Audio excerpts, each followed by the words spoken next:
All right. Well, hello everyone, and welcome back. Welcome to the show, to the Jackson and Peter and Nestling show. That's who we got on today. We got me, as usual. We also have Peter, gonna go for it, who is our host and co-host, and one of my favorite editors, Nestling. Welcome. Hello, hello. Alrighty. We need to keep Uh, it Dutch. we do have Always. a bunch of Dutch, so the Dutch are taking over. Um, I think we should amend, the old saying like the British are coming. It should be the Dutch are coming. Yeah, well, so we did start the show off talking in Dutch because you were a little late, and Yeah. so. But Nestle and we have decided that we're going to do the show in English so people can better understand. Oh, well, that is convenient for me. Yeah, You know the joke, Peter. What do they call someone who only speaks one language? an American. Yeah, exactly. So there you go. I made a meme. There was a guy from Louisiana who used to do comedy on Twitter, and he came up. Someone who speaks two languages is bilingual. Someone who speaks one language is an American, and I made a meme for him. So yeah, that's how I know. Nice. The only other, the only other Louisianian that I have interacted with recently was Moon Griffon, who is a conservative radio talk show host, and I have no likes for him whatsoever. So anyway, Although it's not entirely fair, because you could also say that someone who speaks one language is a German, because the German will dub every show on TV into German. I mean, Laurel and Hardy, they spoke German. Did you know? They did. No. Charlie Chaplin, same thing. At least when they went out of the silent movie business and into the talkies. Yeah. Okay, that is interesting. Mm-hmm. We have a question in the chat from Aunt Jer. Are we talking about burbs today? That was my fault. So what I did was I've been picking just like random pictures associated with evolution or biology. And this is the one from last week, and I just forgot to change it because I was running late, as we can all see. So it's a good picture. So oh yeah, and it's a cool picture. I'll find one to replace it after the show. I'll do that afterwards. Well, today we are continuing with our viewing of Frank Turek. We will probably, I think, finish Frank Turek today. We were watching 2012 video? I think it was 2012, one of those. It was an older video. Yeah, it was. Yeah. The video was related to his book. I don't have enough faith to be an atheist, which is why I tweeted, Right. We don't have enough faith to believe Frank Turek. Yeah, he kind of broke me last week. It got to the point where I was just saying, like, why do you keep talking? Because every single word out of his mouth was wrong. So and this week I had a sneak peek. We're starting out with cows and maybe even cow dung. I forgot, but that's what we're starting out with. Oh boy. Yeah. Cow dung is what Frank spews. So that's the content of most of his books. That is true. Very, very true. Yeah. And lectures and if that's true, then he would be able to fertilize a field of corn just by talking. Oh, by the way, I almost forgot. Aaron Ross said hi, and he was a bit chuffed that he didn't have time to come over and watch because the topic of the show and it being on your channel. And I told him we still have an empty seat if necessary. So I would be more than happy to shoot him the link, but sadly he couldn't make it. I mean, I get it. It's dinner time right now. I get it. Everybody's eating. He's always busy. So what a lot of people think that's just a ploy, but so I produce his shows, and after every show he's immediately gone, so he doesn't stick around a long time because he'll have other projects to work on. So yeah, that's understandable. Yeah, very true. Very true. Alrighty. So yeah. we are gonna, we hope, finish Frank Turek today, so we can not have to listen to him anymore. But the next person is arguably even worse. So, why are you doing this for yourself? The funny thing is, I haven't even watched the second video, the video that I sent you, Peter. I haven't watched it yet, so I have no idea what he says. I just kind of saw. Well, I guess it's not entirely true. I watched the first like 10 seconds, and I heard him start to say things, and I was like, that sounds fun. Let's do that one. So, when I listen to him, I always zone out. I mean, I can't concentrate when he's talking. It just. You'll find out, Nestle. You'll find out. You'll find out. All right. Alrighty. All right. Well, let's get to it. Let's finish off Frank Turek. He's already waiting and eager to go, as you see. So. Oh yeah, we're in the Q&A session, and $4.99 from Vandalia. I'm sorry you have to listen to this Frank guy unfiltered. Here's money for your therapy. Well, we appreciate it, Vandalia. Thank you as always. I'm pretty sure $4.99 is not going to cover it, but it's the thought that counts.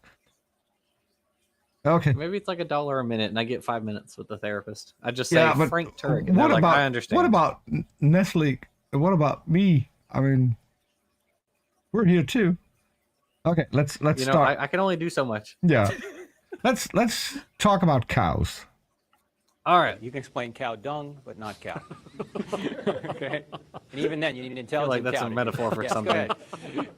It is very important the way you pointed out there's different types of science. The general public has been kind of educated to think that science is empirical science and it's proven.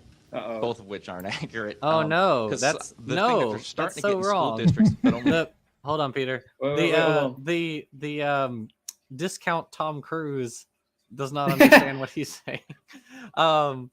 So we touched on this on the very first episode of this, because as we said back then, science doesn't prove anything. Science doesn't set out to prove anything. This person said two things. Science is not empirical and proven. Well, he's half right. It's not proven, but it is empirical, at least. At least when it comes to the natural science. Like there is also I think in some way mathematics is a science, right? So in those things, proof counts, but yeah. Sure. I mean, right, like math and philosophy, you can do proofs because you start with the set of axioms which are necessarily true, and you work out other principles from those axioms.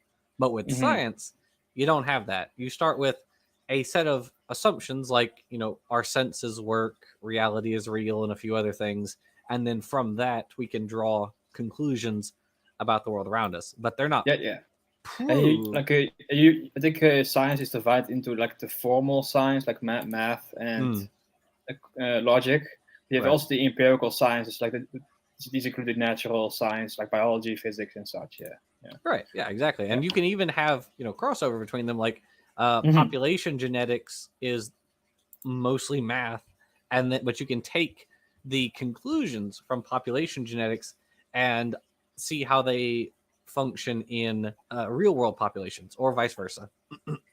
You take real world observations and then you use those to make your variables, and then you can do math with that. So in all fairness, we did start off the show, for people who didn't catch it. He said you can explain cow dung, but you can't explain cows. That is something that is coming from a city guy.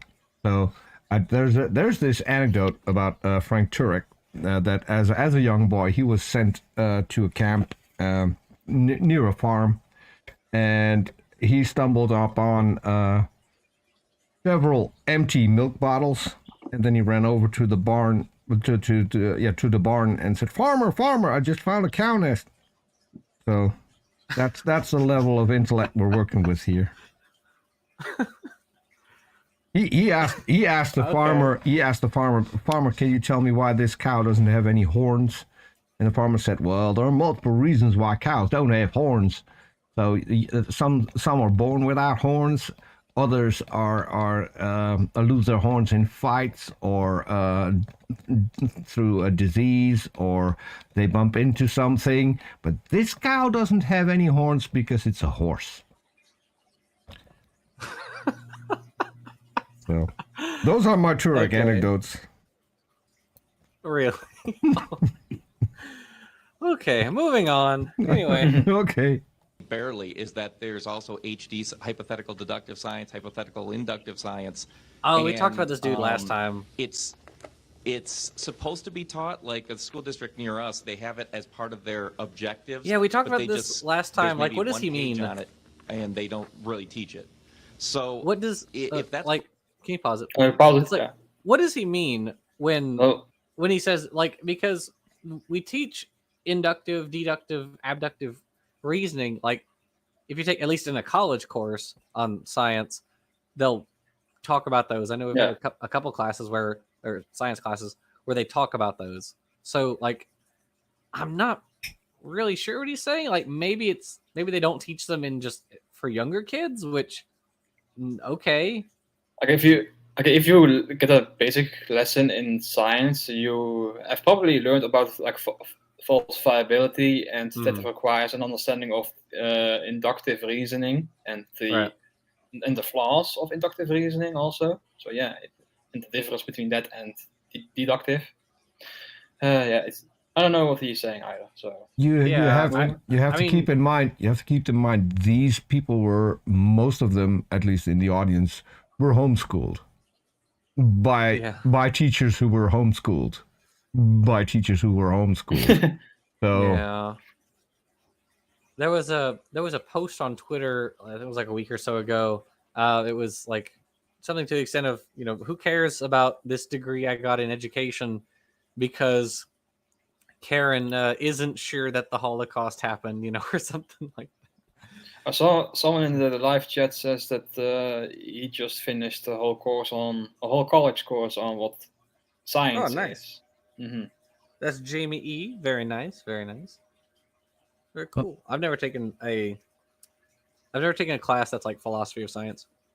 I think we, as science majors, we should. But colleges are typically pretty lax with which like liberal arts requirements you have. So I don't know. At any rate.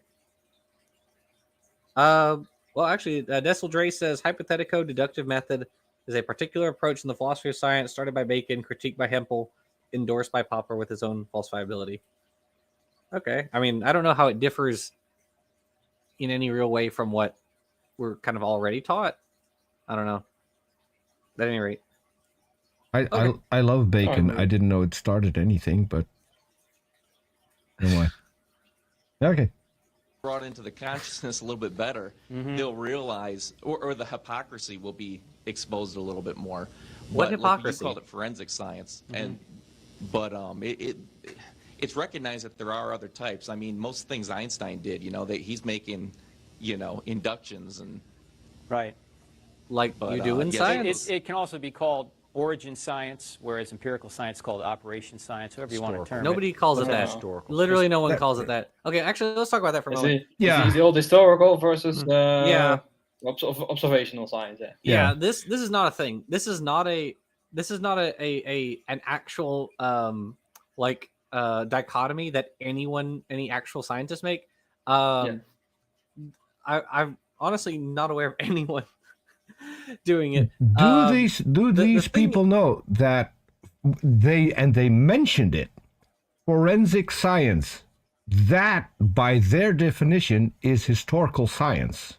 Sure, right. And that's kind of the thing, because you have to ask, where does historical science begin? Where does history begin? 6,000 years ago. Well, convenient. But Peter's right. It's like, if you try to talk about the global flood, they're like, oh, well, that's historical science. Well, as Peter said, also trying to figure out like who murdered this person or who robbed this store.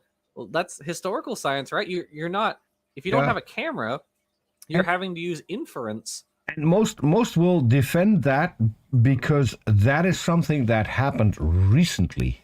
Yeah, have you heard of solved cold cases? Cases that are 25, 50 years old? Have you heard that we determined how some of the pharaohs got killed? Right. I mean, yeah. But what they also need to realize, like I think there's also a thing in the philosophy of science where they, like you always have to make inferences, even with observations that you can make today. You always have to make some degree of inferences. So the same objection that they will say against the so-called historical science can also be made against the current observational science. So there is it's a difference without a distinction, really. But and this is another thing. Paleontology is observational science. And you always make observations, yeah. Yes. Right. Yeah. So, and I don't get it. Even they have a problem. They will say they have a problem with inferring things that have happened. Yeah. Well, even directly observe. Even the dating methods are observational science. Well, sure. There are dating methods, or there are radioactive decays which occur on the order of like seconds, right, or minutes, and doctors actually use those to look at physiological processes in patients. You know, as you can see these this decay series, and it gives off light or whatever, and then you can track it, or while it's this element before it decays, you can track it, and then once it does that, it's gone. A lot of people set their watch by an atomic clock, but we can't trust the atomic clock. Nope. But also there's an issue with what observational evidence even means. Because the way that creationists like to use observation is like, I have to be able to see the thing happen. Yeah. But as you guys, as you said, fossils are observable evidence. Fossils are observable. If I have a fossil and I say it has these characters, therefore I'm going to assign it to this clade, and you come along and say, I disagree because it also has these characteristics, it's observable. You are observing the same fossil as me, so that you can check my conclusions. To play devil's advocate, they will say like, oh, but you will infer things like ancestry that you cannot directly observe from these fossils. Which something like that. I mean, which they also trust because they will trust a paternity test based on DNA. Okay, so how far back can we go?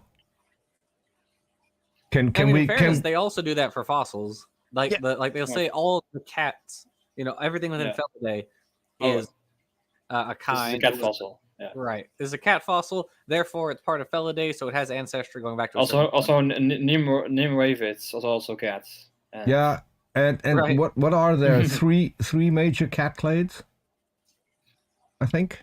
Yeah. I guess it depends on how you define it, I guess. There are two groups, like the small cats and the big cats, and you have also a third one, the extinct one where the Smilodon belongs to, the Macarodon. No. I think. In current cats, you have three distinct clades. Oh sure, yeah. And I forgot what exactly the clades were. But you have on one hand the large cats like the lions, tigers, and jaguars, and on the other hand you have like the pumas, cheetahs, and the smaller house cats and their relatives. But I don't know. I don't know all of the species. No. I also do not know. I'm not a Felid expert. I should have paid a little bit more attention. Arn mentioned it on one of his shows, and he actually said what the clades are. I think one of them is the where the panthers are in. Funny enough, the big cats. Yeah, funny enough, the lions are in there, and the house cats. Yeah, because they're Panthera leo. Yeah. Well, house cats are Felis. They're the small cat. Okay. I think the subfamilies are Pantherinae and Felinae. It's a subfamily. Yeah. Well, anyway. Yeah. All right. Moving on. Back to Turk. Yeah. Historical science is another way of looking at it. When we do New Testament, we're doing historical science, right? It's still a science. Bobby, you got something? Pass him that back if you would. Okay, but you still agree it works. Just 2 more, and then we got to take a break for lunch, and then we're going to come back for Richard. Thank you. This is real quick. Just from your experience with the whole topic of science, philosophy, in your experience in other churches. He has no experience. Objection. He doesn't have has no experience experience with science. Sorry. Yeah, no, he doesn't. not at all. Which is presenting the Big Bang and whatnot. You had mentioned this yesterday, I believe, pretty quick. He didn't even talk about the Big Bang. You get much pushback from young earthers, 6,000 years versus, millions, interesting. billions, Cambrian periods and that kind of thing. Yeah, Can you great. explain a little bit? Yeah, great question. Here's how I answer it, okay? And you can get a lot of hostility. So I always say, is Turek a young earther? Could be old, could No, be young. I don't think on so. Monday, Wednesday, and Friday, I think it's old. On Tuesday, Thursday, and Saturday, I think it's young. And on Sunday, I take the day off. The most important point is that there was a creation, not when there was a creation. And Hold on. I say, hold on a second. Okay, first of all, that was a total non-answer. He said, "Oh, well, sometimes I think it's young, sometimes I think it's old. It doesn't really matter." Yes, it does. It absolutely matters how many zeros are in the age of the Earth. Like, okay, it's kind of like saying the difference. Well, the difference to Los Angeles from Shreveport, it might be 30 feet, or it might be 1,000 miles. Who's to say? Like, what? Mm-hmm. What do you mean it doesn't matter? Yes, it does. The predictions that we would make about like where oil is going to be found and natural gas and all this other stuff is going to vary if the Earth is significantly younger. Maybe he means like, it doesn't matter to our purpose in life or something. Like, sure, and that I'll agree with. Like, to his salvation, sure, but like. He's talking about science. He said, is he getting pushback from young earthers? And it's like, I mean, I sympathize with it doesn't matter for like the resurrection, all that. I sympathize with that, but it absolutely does matter for science. I forgot who it was. There is a Christian YouTuber who works for one of the major oil companies, as in he looks for new oil fields, and he went on video saying that he could do it using the young Earth creation model, but that wouldn't work to find oil. He had to use the atheist model in order to find oil. That should give you a clue whether or not your model is accurate, right? I mean, that's global warming is the fault of non-believers. Confirmed. Mm-hmm. It's not George Soros; it's the atheists. Yeah, those damn atheists, they ruin everything. They're too hot. That's why they're causing global warming. Yeah. Oh, that's a good one. I'm going to steal that. All right, fair enough. Okay. The evidence seems to lean more toward an old universe. But you're still making assumptions you can't prove. For example, you have to assume the speed of light hasn't changed. Principle of uniformity, probably a good assumption. Okay, but again, some are saying you make predictions about it, and you use the speed of light to make predictions about how the universe works. And if what'd you say? I'm sorry for interrupting you.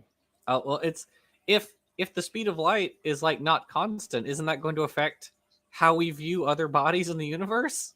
Right. Isn't that going to affect our predictions about the universe and how particles move and all that sort of stuff? Like, these things are all contingent on each other. It more so in biology too. It's like you can't just, in physics, biology, when you're dealing with like systems, chemistry as well, you can't just move something and kind of expect everything else to be the same, because these things are all interconnected. If you want to change the speed of light, this is going to change a bunch of other stuff.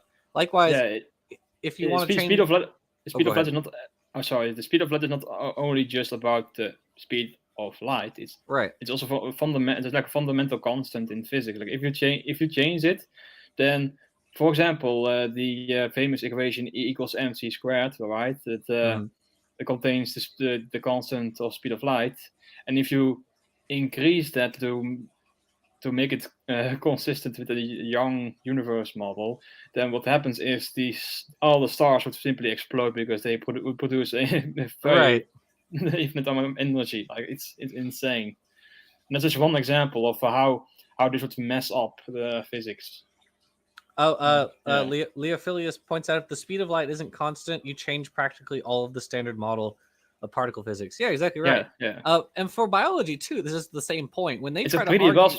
it is an assumption, but this is a pretty well substantiated assumption. Like anything can be in science.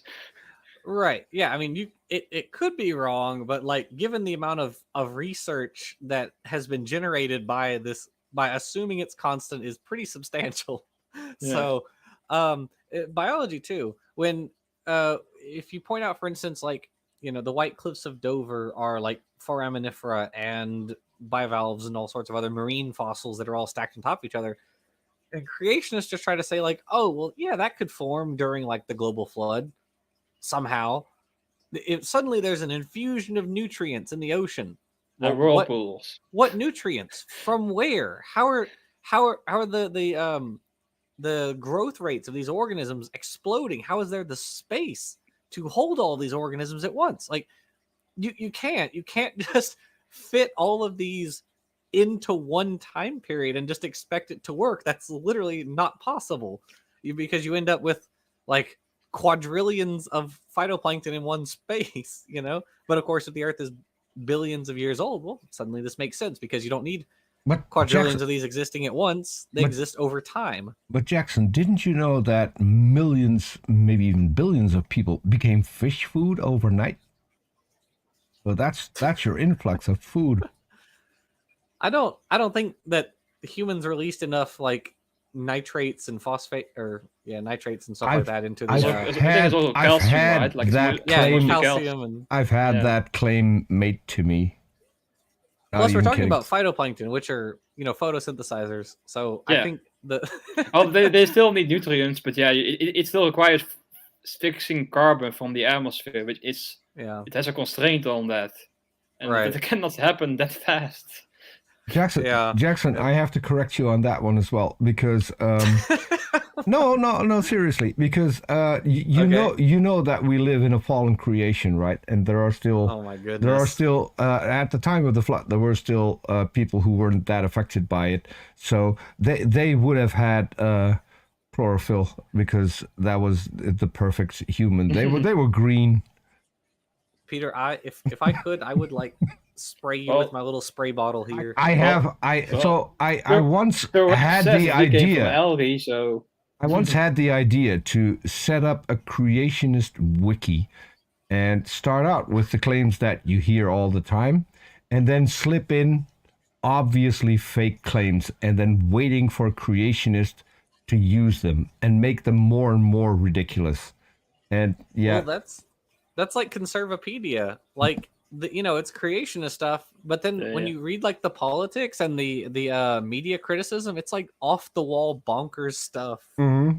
It's just insane. Yeah, but the idea behind this was to set up a wiki, a creation science wiki, and then see whether or not creationists are going to pick it up. Let it run for a couple of years, and then say, okay, this wiki was run by atheists, and we put these claims in there because they're demonstrably false and stupid, and people are now repeating it. But that never worked because the guy was going to set it up,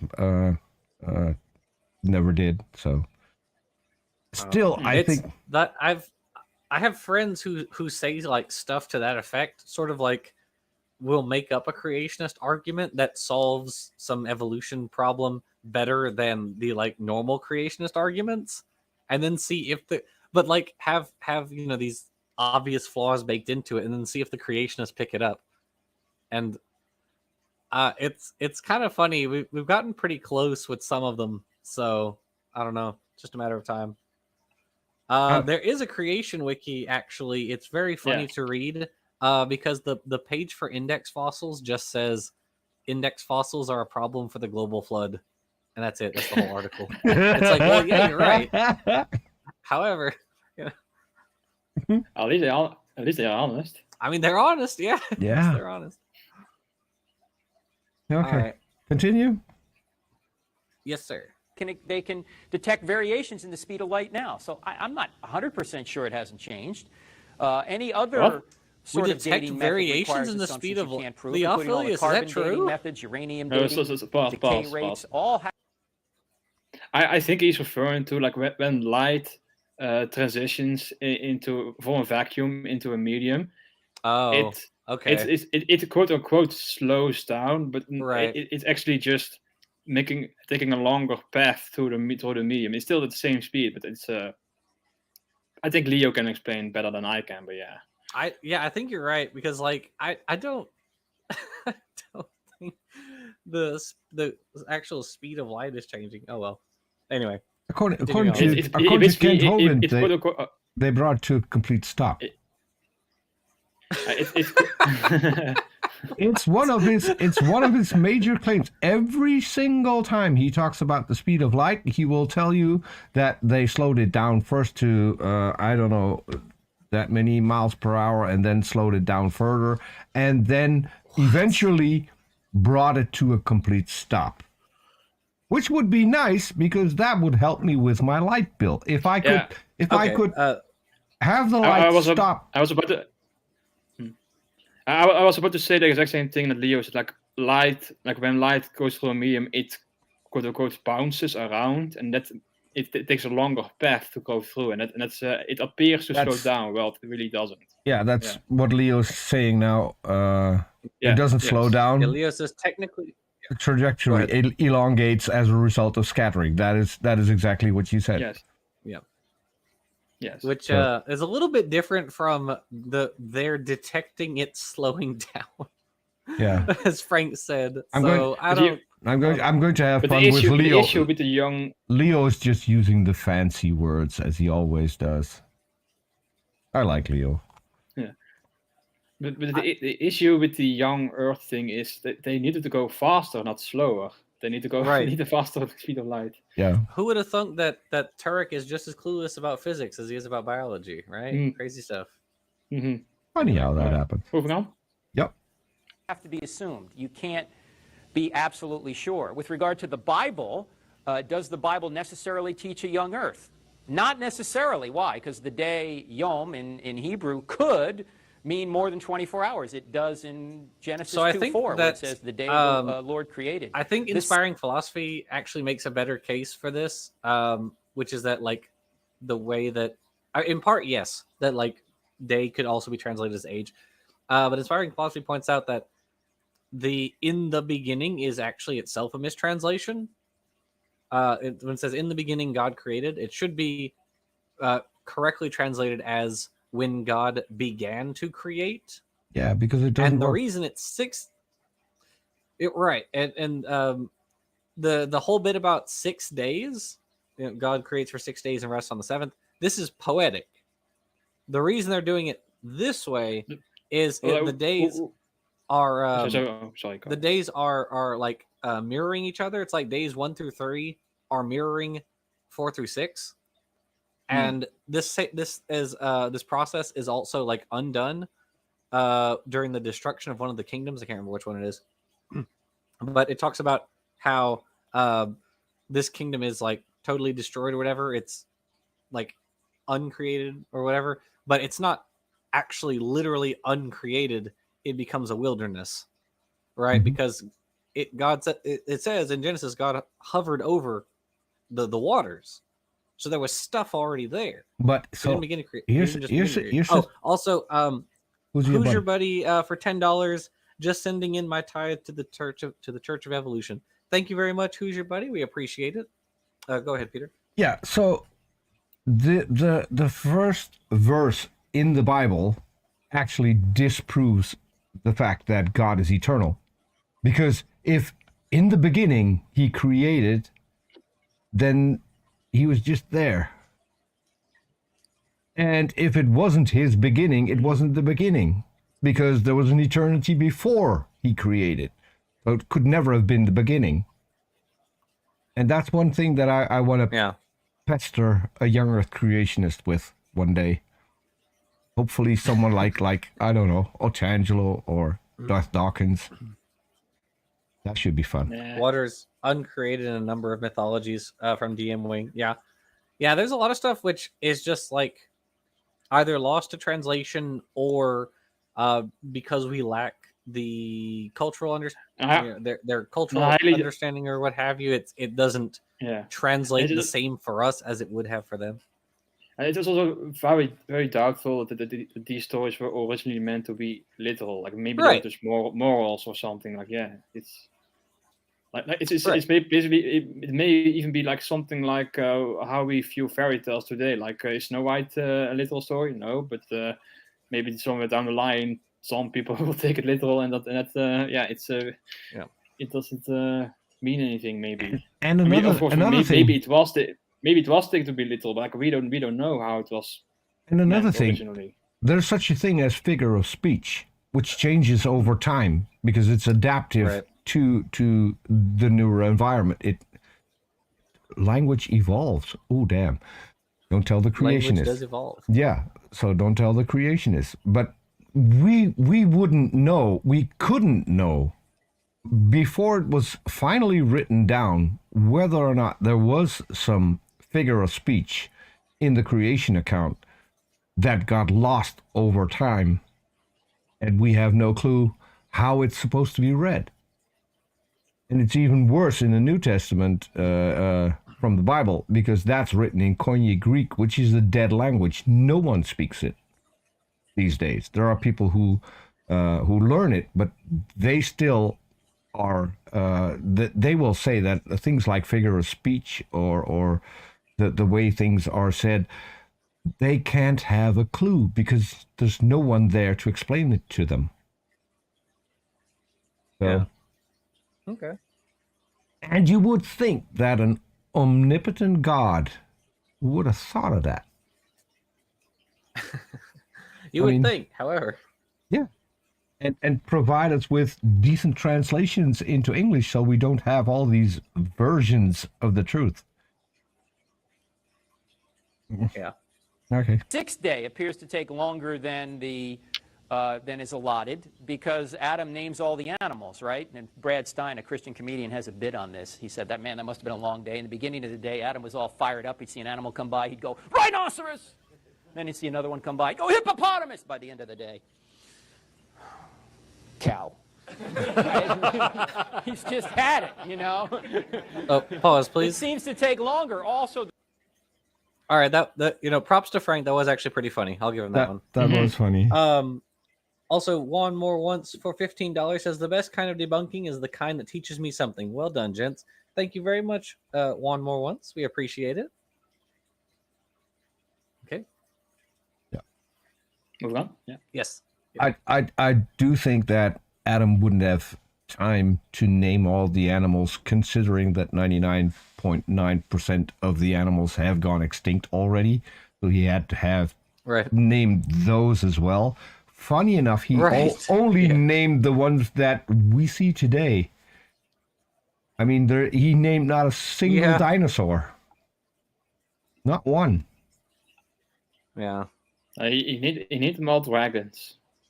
That's yes, dragon. Yeah. Okay. the growth of fruit-bearing plants and all that seems to take longer. And finally, the seventh day certainly is longer than 24 hours because we're still in the seventh day right now, according to Hebrews 4. So if the seventh day is longer, maybe the other days are longer, right? On the other hand, it could be 24-hour days. I mean, it could teach that it's young. Either way. I just got converted to young Earth creationism. Did you? That is the best argument I've ever heard. We're still in the seventh day, so we need to rest. Yeah. You don't need to work. We're in the seventh day, according to Turek. If you have a problem with that, go to Turek. And I want my pay, because I got a weekly pay, so it was still in the seventh day. That's brilliant. Yeah. Yeah. He convinced me. Either way, the more important point is that God created. I can guarantee you this, and this is what I do say to young earthers. I say, you may be right. You may be. But let me just point this out. If you are right, don't make it a test for orthodoxy for everybody else. Because if you make it a test for orthodoxy for everybody else, you may keep people out of the kingdom because you're saying in order to be a Christian, you got to be a young earther when some scientist thinks the evidence is much better that it's old. That's fair. Make me check my brains at the door? No, I'm not going to do that. Christianity's false now. Okay, so I just did a show with Arn on a friend of mine's channel, Jefferson Spatchcock. If you're not subscribed to Jefferson, go there and do that because you're missing out. We had a guy in the chat who wrote in all caps. So he was a real young Earth creationist because that's the sign of a real young Earth creationist. And he wrote in all caps because at some point it will just happen if you're talking about young Earth creationists. Hitler will come up. Always happens. And he wrote in all caps, Hitler wasn't a Christian. He was a Catholic. So I asked him if he was advocating for the fact that Christianity is in fact not one of the major religions and that it can only be seen as a fringe religion or maybe even a cult. And that was the last that we saw of that particular guy in chat. He didn't like that. He was Christian. He was a Catholic. Good Lord. Yeah. That's so funny because like that's some hardcore Protestantism right there. That's what that is. If only really the funny. Christians would figure out what a Christian is, that would help us atheists a lot because then we would know what we were talking about. But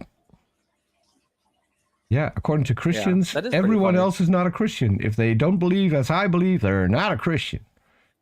Okay. I do also want to point out that when you stop the video, Turk's last statement was Christianity is false. Mm-hmm.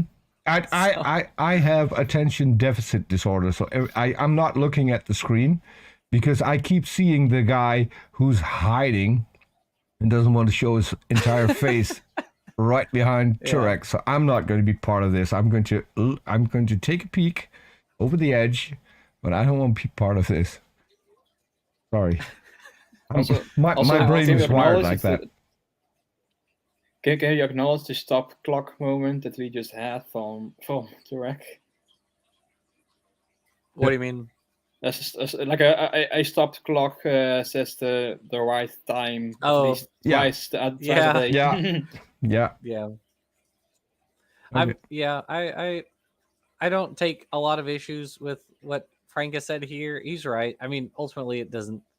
I mean, I'm an atheist, but I also recognize like you're very hard pressed to find like Christians who say the only way into heaven is to be a young Earth creationist. Like you're very hard pressed to find. You're hard pressed to find two Christians who agree with each other, even within the same church. Yeah. Well, I said it. Oh well. Anyway, now he's rejected the whole thing because of your young Earth view. Because I guarantee you this, when you get to heaven, God isn't going to say, "Did you think it was old or young?" Old, you're out of here. No, what did you do with Jesus is going to be the issue, right? So, it's an interesting topic. It's an intramural debate. It's not really a debate, though. Just saying, we already know what we did with Jesus. Didn't work out with Jesus a lot. I think part of the reason Frank is so wishy-washy on this topic is he's kind of a smorgasborder, as RJ likes to say. Frank is perfectly fine associating with both young Earth creationists and the intelligent design proponents. Mm-hmm. And in terms of by population, Christians are more likely to be familiar with young Earth creationists than intelligent design proponents. More Christians are likely to have heard of Ken Ham than Michael Behe, right? Or Kent Hovind than Michael Behe. Yeah. I have a slightly different population, hypothesis. The creationists are way louder.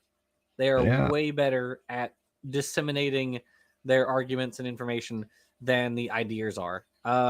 Matt Dillahunty told a story once about how he was like at a church and the pastor's like, who's heard of, I think it was Ken Ham, and everybody raises their hand and he says, all right, who's heard of William Lane Craig?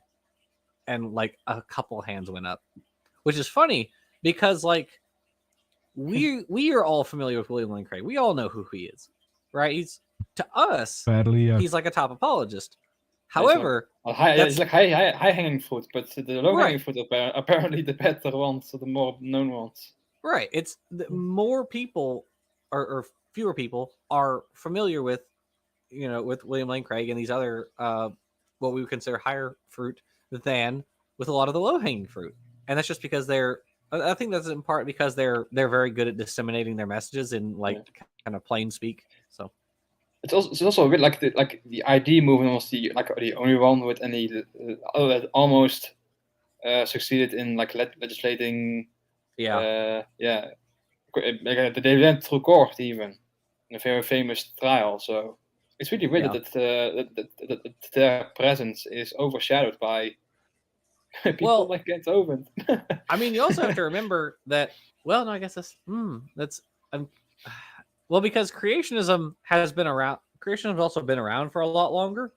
Mm-hmm. Creationism started in the 40s, 50s with the Genesis flood, and then ID just kind of came into existence in I guess you could say it was sort of solidified into creation science in the 40s, 50s.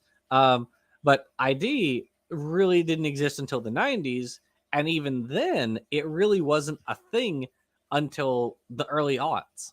And then even when it did kind of come into existence, the moment we heard about it, it flopped. Right? As soon as it came around, it failed in court. So to be fair, it was a covert.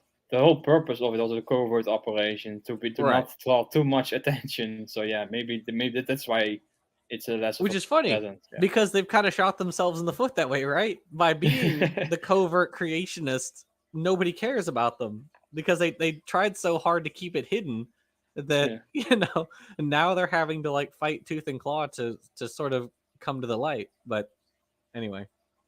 Well, when it comes to Frank, I have a slightly different hypothesis.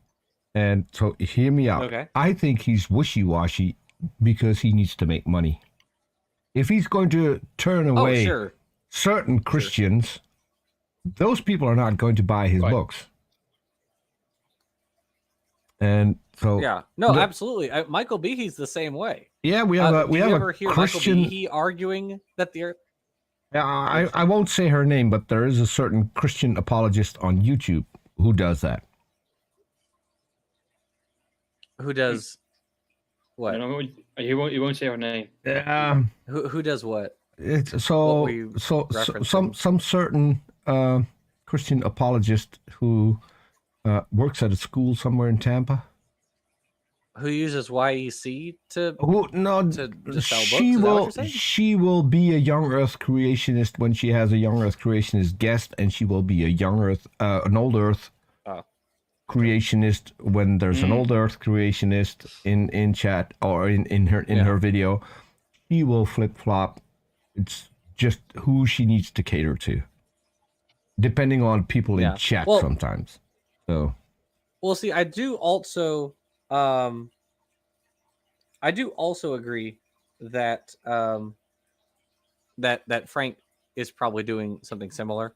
Yeah. Because you're right, because he doesn't need book sales. So, but also, Michael Behe's kind of the same way. Yeah, Michael Behe is an old earther. He said so in Darwin's Black Box and elsewhere. So he acknowledges that the Earth is old. But when was the last time anybody ever heard Michael Behe arguing with a young Earth creationist? I can't think of a time.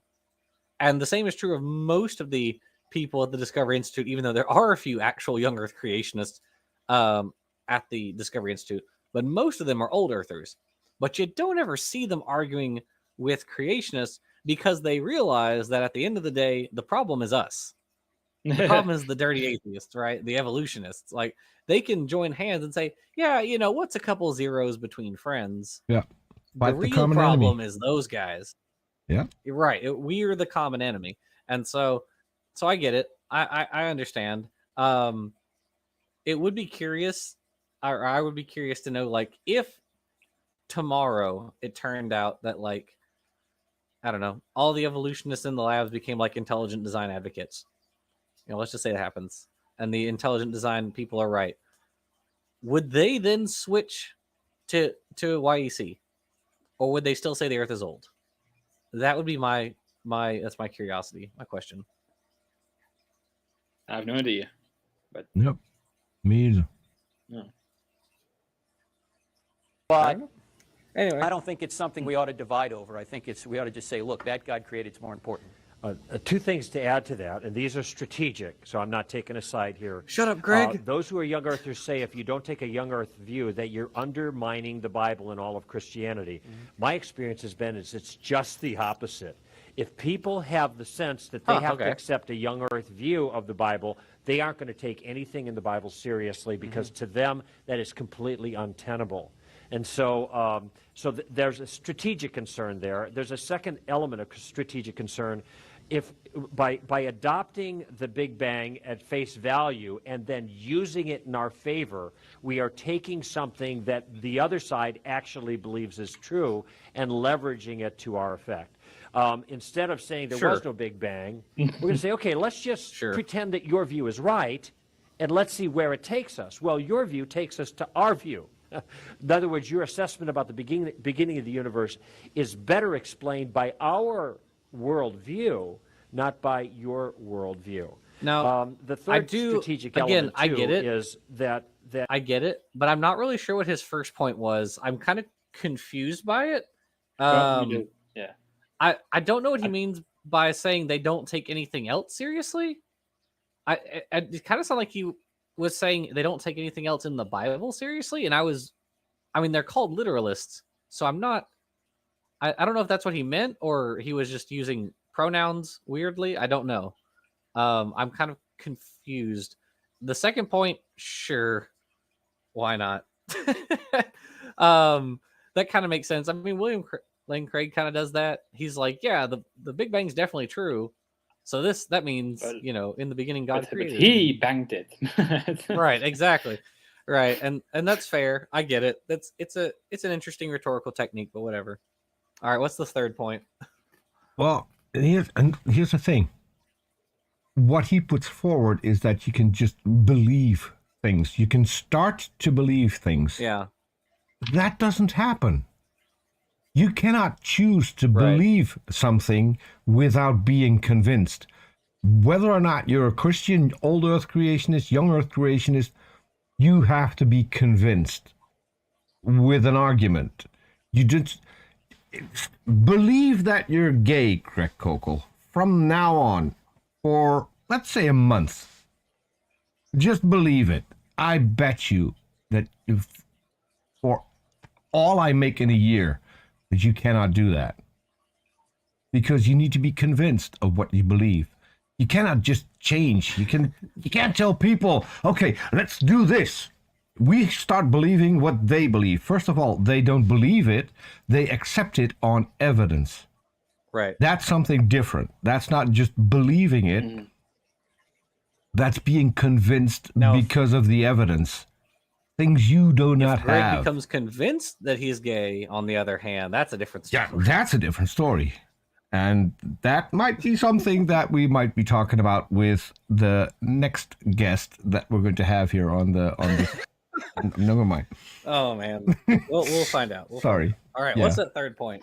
I'm curious. It is hard enough to get people to trust Christ. We want to try to have them jump through as few hoops as is necessary for them to deal with the real issue, their rebellion against God. It's just easier. Evolution is a big problem. So we're going to try to deal with that and nullify that as a barrier. But if in getting people to accept that there might be some problems with evolution, that's a big deal with a lot of these folks. If we got to get them to jump through the hoop of a young earth, do you see how much more difficult we're making the situation for ourselves?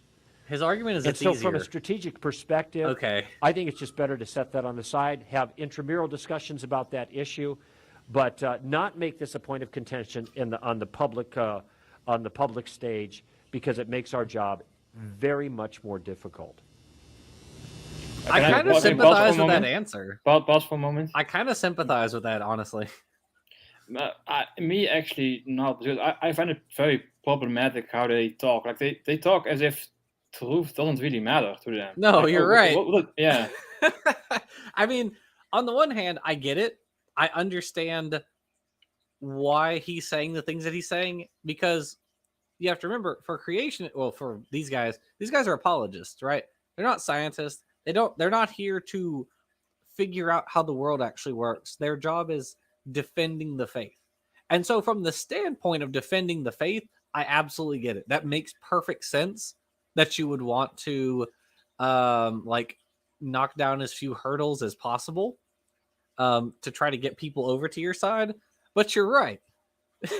If you can just it's less about what are the facts and what, right. What it's not about what's more, true. Yeah. It's about, accepting Jesus as your Lord and Savior. And it's like, how can we get to our conclusion the easiest way and spread our message? Yeah.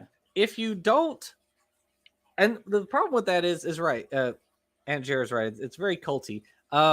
If you don't care about what's true, if you don't care about what's true to begin with, if you think, okay, well, we'll just kind of concede what they think is already true just so that they'll get to this other conclusion. Okay, as long as it doesn't disagree with us, then we go ahead and go. Yeah, but it's like, why do you think anyone should think that you do actually care about truth? Surely they think that it is true that Jesus resurrected, that he, is alive, right? Surely they think that's true, but it's kind of hard to believe that, like, we should take them seriously if they're saying we don't really care about anything else surrounding that. You're right. It's very culty. I understand the standpoint they're coming from, but if you're coming from the position of outside of their worldview looking in, it just looks bonkers. They're giving the game away, saying, yeah, the truth is not really that big of a problem. Which is also why apologetics is defense, not getting people to join your side. There are a bunch of different quotes you can find from apologists who are like, yeah, we exist to reassure the faithful, not to bring new people into the fold. If new people join, that's great, and we'll reassure them too. But we're not here for them. We're not here for that purpose. So, I have another thing that as I said, I have attention deficit disorder, so I see or hear things, and then I'm focused on that. So here's the thing, and this is about honesty. Jackson, if I were to ask you, this video had, I think, over 1 million views, somewhere around that. How many atheists do you think have seen this video? Probably a lot. Yeah. Have you ever heard an atheist quote mine Greg Koukl because he just said it's hard enough to trust Christ? That is a really great quote. Yeah, no, I don't think so. So we have to make people we have to create as less loops for them to jump through. Right. That's something along the lines that he said. If atheists were as dishonest as creationists, that would be a quote that you would see on a lot of atheist videos. Right. Just pointing it out. You're right. That apparently we don't do that. We don't quote mine, and we don't. It's not about whether or not there is actually a God. We just care. We just don't want God to exist. Would basically be like the converse of that, right? And I have to apologize because I'm an atheist, and I did quote mine Kent Hovind, because Kent Hovind stated in a video that the devil doesn't do anything. He only does what God allows or tells him to do. And I posted that on Twitter in a short video. He did say it. I mean, he did say it. So. And it wasn't out of context, so it might not even be a real quote mine. But there we go. At least I'm honest about it. I mean, you can quote the Bible as saying there is no God, if you're careful about it. You can start with the first commandment. Don't take any other gods before me. What other gods? Aren't you the only one? Hold on. Wait a minute. Right. If God says there are other gods, then who do we trust? God or his followers who tell us that there aren't any other gods? Apparently there are. Okay. Continue? Yeah, sure. Yes. Let's go ahead. Did you just say Yeshua, Nestle? Sorry. Yeah, sure. Go ahead. On the Cambrian explosion, every time I've read about that, seen anything about that, like they talk about having every major type of phyla. I'm gonna have an aneurysm. Always... I'm gonna do it. I'm gonna do it. I'm going to do it. Watch me do it. You're just gonna hear me like gurgling over here on my end. Yeah. The moment you said God, Cambrian explosion, I knew that was coming. Sorry. I'm just gonna fall out of my seat. You're just gonna hear like a thud. Be like, Jackson, you okay over there, buddy? Oh my God. Okay. All right, let's do it. Let's roll through this one. Show like these crustacean-looking things. Does that include like more humanoid type looking structures? No, humans come later. Okay, I'm sorry. I mean, I just don't know anything about this, so I mean, I'm trying to. No, you're right. You out. don't. Obviously, you don't say. Did humans originate in the Cambrian explosion? That has to be the question of the week. Humanoid. No. Okay. Yeah, in fairness to him, though, think about what creationists or intelligent design advocates, not really creationists. Think about what intelligent design advocates say about the Cambrian. Right. They say exactly what he said. All major phyla appeared in the Cambrian. Now, even that's in about the same form they appear today. Right. They say, there's been very little change ever since. So he's now we were laughing at him, but like he's very well within his what the intelligent design advocates, what Stephen Meyer and others say about the Cambrian. They say there's been very little change ever since. He's honestly confused, and for a good reason. Yeah. Not his fault. Yeah. Yeah, it's not his fault. Like, because they'll say arthropods and chordates appeared in the Cambrian and they haven't changed their body plan ever since. And then he mentioned crustaceans, and I believe crustaceans appeared after the Cambrian. I don't think they were. Crustaceans were later. I think they're like early Ordovician or something like that. Yeah. But yeah, so if you just listen to ideas talking about the Cambrian explosion, the picture you get is very, very murky. As RJ likes to say, they don't have a map of time. If they just say there were chordates and their body plan hasn't changed in 540 million years, you might be tempted to think, okay, so there were elephants and dinosaurs and humans 540 million years ago? Is that what that means? Right? Or there were crabs and velvet worms and all these guys 540 million years ago? Is that what that means? I quickly look it up. There actually are crustaceans, but they are definitely not the crustaceans you are familiar with, like lobsters. Yeah, exactly. Yeah. Like this is Harun Yahya level, who made that gigantic book. PZ has a copy. He sent PZ a copy of it. That book actually has a very early fish in it, and as a comparison that fish is still alive today, he posted a picture of a fishing lure with the hook still in it. It's an insect, isn't it? I thought it was the insect. Was it an insect? I don't know. It was either a small I think fish it's an early insect. Or an early insect. That was, and then there's also, the insect is on the hook. But it's a fishing lure. It's a fishing lure. Because you can see the metal hook sticking out of it. And that was his evidence that it never changed over time. Go figure. It just became a lure.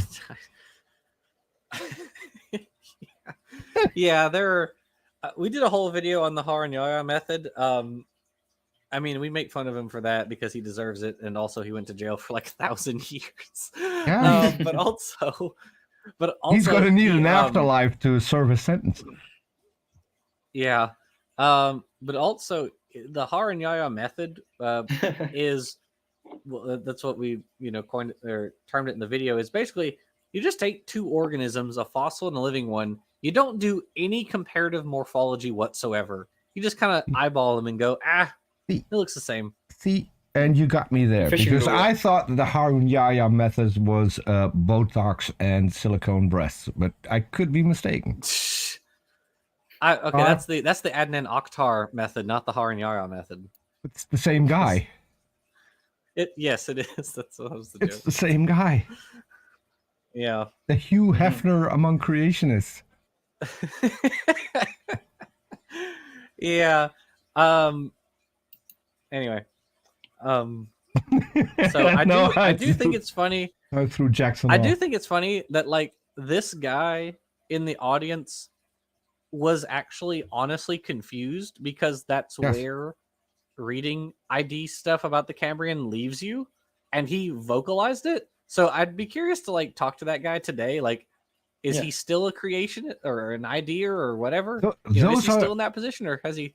Those are the people that I really like to talk to. I'm going to talk to one of those people pretty soon, because he actually said, I don't know a lot about it, and you don't hear that a lot from creationists. Right. And I don't know if he's still in the chat. Mark Reed, he had the guy on his show, and they tried to teach him some basic things about evolution. Yeah, people like that are hard to find. I would love to talk to this guy myself. Mm-hmm. Yeah, because he's on the right track. He's asking a very good question. Well, actually but posed on Twitter. But that's not the reason why I would want to talk to him. I would want to talk to him because he's sincere in saying, okay, I'm asking this question, he's curious, but I also don't know a lot about it. So I could be completely wrong. Right. Yes, Mark Reed, you. Right. Sorry.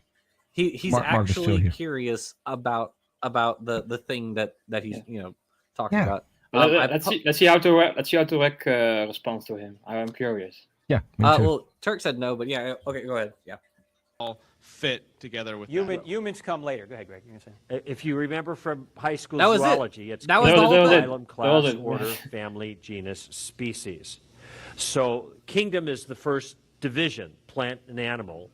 And then the phyla are the next big divisions. The important thing to keep in mind is that in terms of development, science there. all of the major classifications of living things, not every novel feature of living things like bipedal locomotion or something like that, but every basic body structure, which is what the phyla describe, is in place at the very beginning, out of nowhere. After that, it's refinements, and some of the refinements are dramatic. So you don't have any bipedal internal skeleton bone structured things in the Cambrian explosion. But what you do have is you have a dorsal nervous what do they call it? Dorsal nerve chordata. A phylum chordata, I guess, is what we are. He's actually doing not terribly. So all of the creatures that have a dorsal nerve cord, and that was established early on. It's good to make this distinction, because what we're not saying is that pretty much everything that we see now was there then. What we're saying is that the basic body plans, which is the most foundational level of development, were virtually all in place instantaneously in the record, and that there's been no additional body plans that have been added since then, with maybe a couple of rare exceptions. I'm not strong on science, and every time I've read about this, it hasn't been clear to me what exactly they've meant by that, so thank you. I might want to make one final point here, and it's a point we made yesterday, but it should belong in this presentation too. Even if you grant the atheist macroevolution, again, actually pause it for a sec, because he's going to go on to a different point. Okay, so actually Greg was not super far off. Yeah, obviously he's wrong about they just appear out of nowhere. Like no they don't. But when he was talking about at least he followed up on Turek explaining more about the confusion with the other guy had. Because the guy was right. He pointed out that it's very murky when he reads on this topic. Who's he reading? Stephen Meyer. Like that's who he's reading on that topic, and he's right. It is murky. Actually, no, 2012. That would have been before Darwin's Doubt came out. So, okay, Meyer did write stuff like that on the Discovery Institute before then, but he wasn't the only one. He was just the one who kind of made it big. But yeah, he's right. It's murky stuff.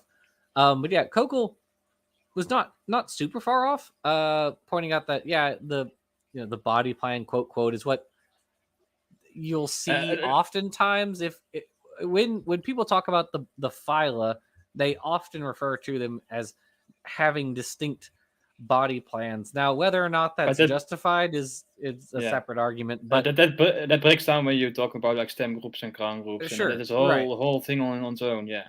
Right, exactly. Because like with arthropods, you have stem arthropods before you have crown arthropods, and the stem arthropods have a different body plan than the crown arthropods, and same for velvet worms. I would love to ask ask a couple of them, like, look at these stem arthropods and crown arthropods of the Cambrian. Like, where does the arthropod body plan begin when it is complete? Like, I will bet that some of them will say, it begins at the stem, or some will say, it begins at the crown, and some will say, it begins in the middle, or something like that.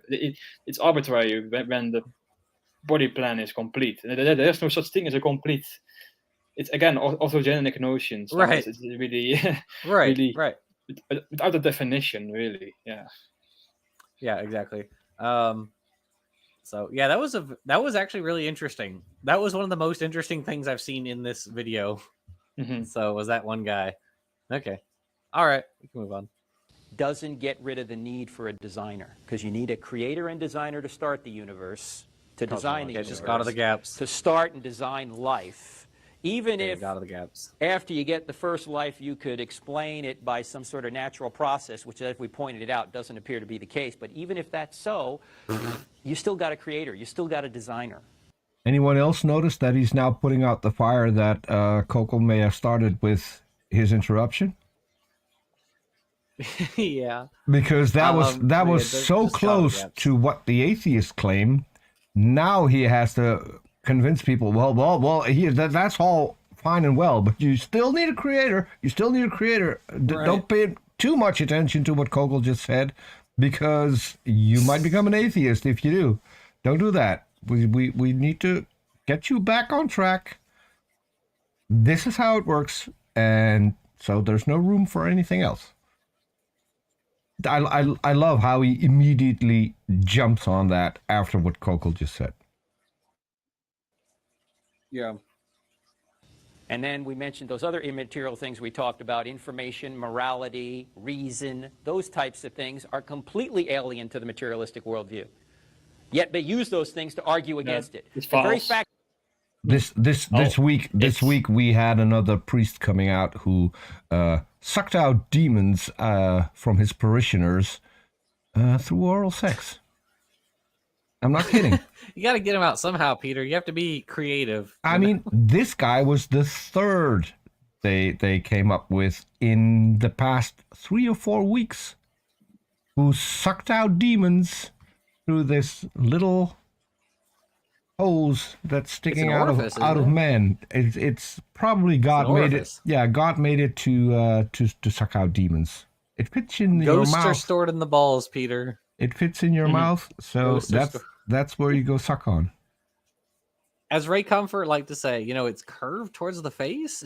You can grip it very nicely. Yeah. This one even has a mechanism to tell you whether or not you're doing a good job, because it will actually start pointing towards your face if you do it right. Oh my god. Sorry. Yeah. Let's continue. Because bye, money. See you later. No, just kidding. People have reasons to say that God doesn't exist. Shows that this is a reasonable world. That reasons matter. And say again? That reasons matter. Yeah, that reasons matter. The process of reasoning can help us to determine what's true about the world. And if they're true, if they're right about molecules in motion, then reason doesn't even work. So always back out of this. How does that follow? Because I don't That's a non sequitur. That's a complete non sequitur. It doesn't follow. I discussed this on Twitter. Because somebody made this argument, and I posted, I've never understood this argument on Twitter, and several people came up and they were all theists and attempted to explain it to me, and I still don't get it. What I posed, and maybe I'm wrong, maybe I am, whatever. But what is confusing to me is I don't see any reason to believe that a purely naturalistic brain is any more incapable of ascertaining truth than one that has, like a metaphysical soul.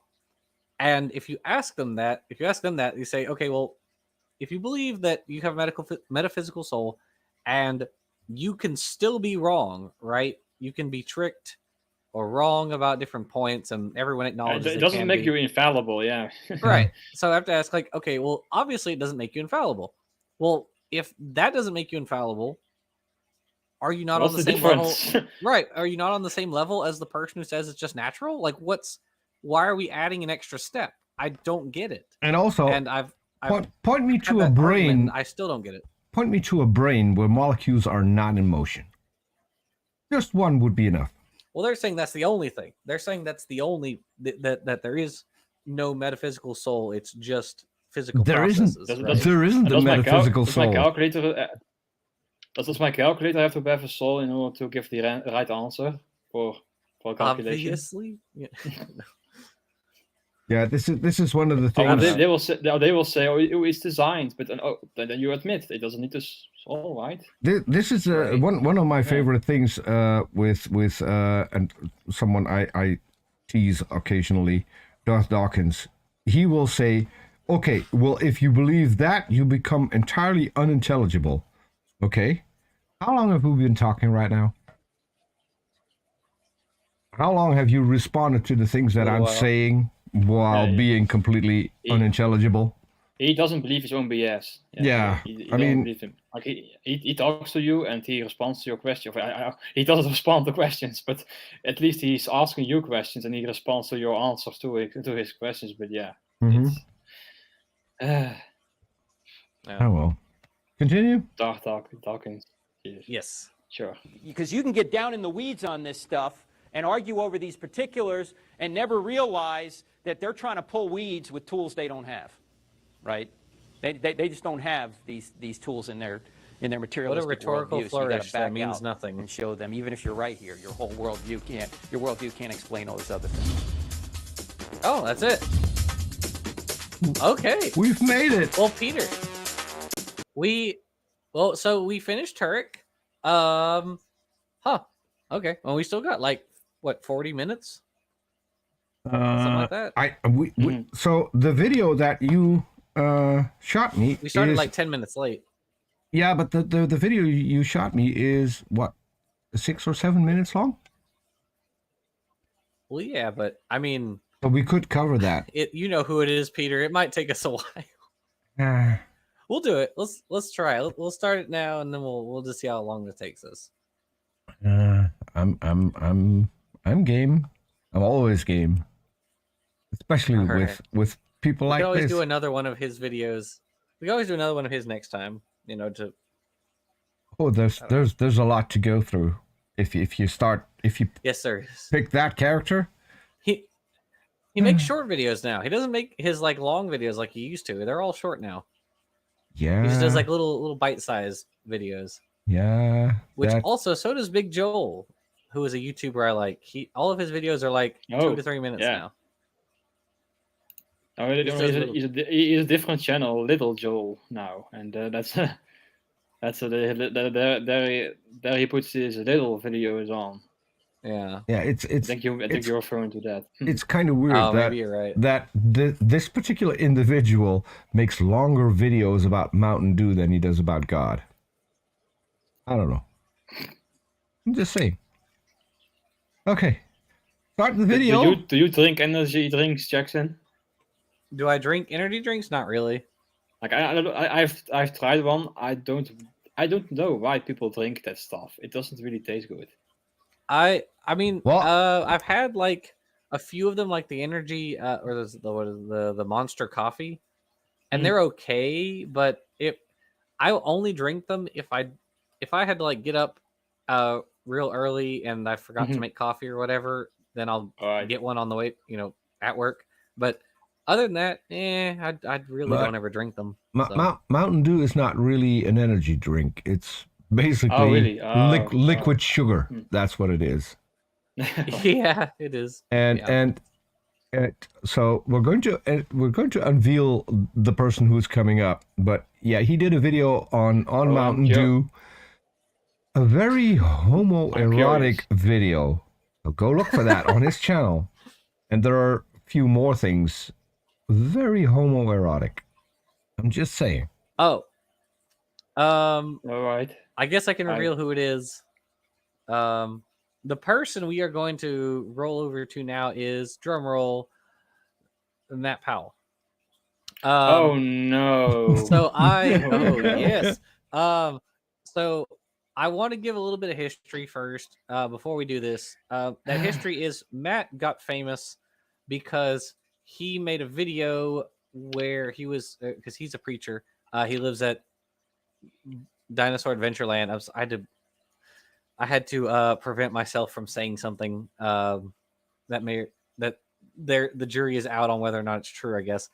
So we'll just say Dinosaur Adventureland for now. Cannot preserve it. So Matt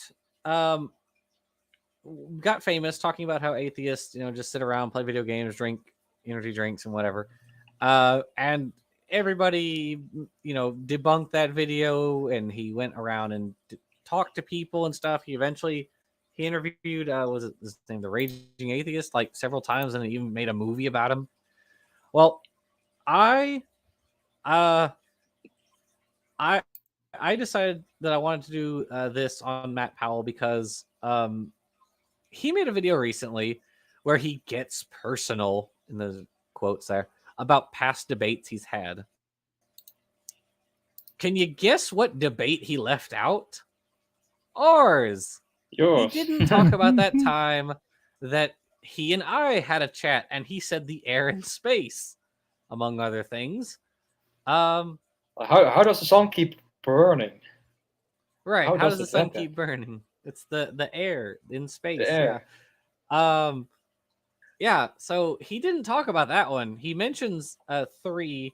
One of them is the Raging Atheist. I don't remember who the other two were, but he mentions three, and he talks about how he just absolutely destroyed them. Doesn't ever talk about when we chatted. I can't figure out why. It is a mystery to me. Someone says Mr. Peel. Is it like a nickname that somebody gave? He had like an inflatable banana in his yard or something, didn't he? Wasn't that the joke?